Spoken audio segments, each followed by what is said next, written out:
പക്ഷെ ഏതൊരു മനുഷ്യനെയും പോലെ നബി സല്ലല്ലാഹു അലൈഹി വസല്ലമക്ക് ഉണ്ടായിരുന്നു പ്രയാസം ഉണ്ടായത്. അതിന് അള്ളാഹു പറഞ്ഞ പരിഹാരം എന്താണ്? അവരോടൊക്കെ അതേ മതം തിരിച്ചു പറയാനല്ല പറഞ്ഞത്. എന്താ പറഞ്ഞത്? വലഖദ് നഅലമു അന്നക യദീഖു സദ്റുക ബിമാ യഖൂലൂൻ. പ്രവാചകരെ, അവരിങ്ങനെ പറയുന്നൊക്കെ കേട്ട് താങ്കളുടെ മനസ്സിൽ വല്ലാത്ത പ്രയാസം ഉണ്ടാകുന്നത് ചില സമയത്ത് നമുക്കറിയാം. എന്താ പരിഹാരം? ഫസബ്ബിഹ് ബിഹംദി റബ്ബിക വകും മിനസ് സാജിദീൻ. തസ്ബീഹ് ചൊല്ലാനാ പറഞ്ഞത്, സുജൂദ് ചെയ്യാനാ പറഞ്ഞത്, രാത്രി നമസ്കരിക്കാനാ പറഞ്ഞത്.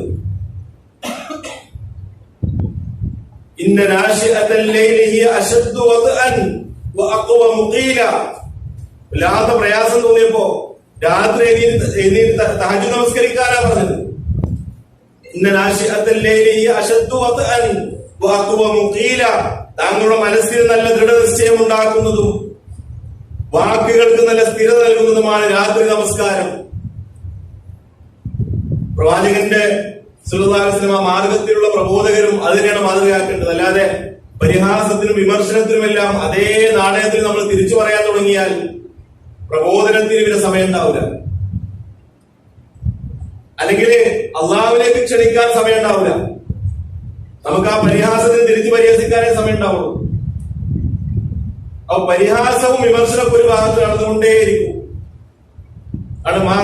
അത് തീരെ റുസ്ലിമിൻ ഖബലി, മുമ്പുള്ള ആളുകളൊന്നും അത്ര മോശക്കാരായിരുന്നില്ല. ഫസ്ബിർ കമാ സബറ ഉലുൽ അസ്മി മിനർ റുസുൽ.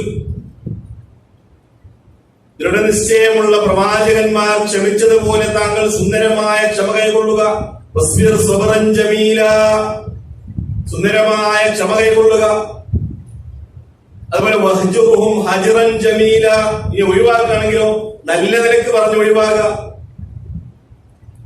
വിശ്വാസികൾക്കും അതിനെയാണ് മാതൃക.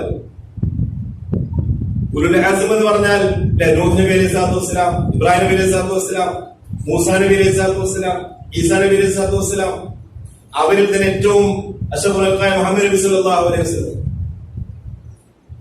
പല ജാതി വിമർശനങ്ങളും ഈ പ്രവാചകന്മാരിൽ കേട്ടിട്ടുണ്ട്.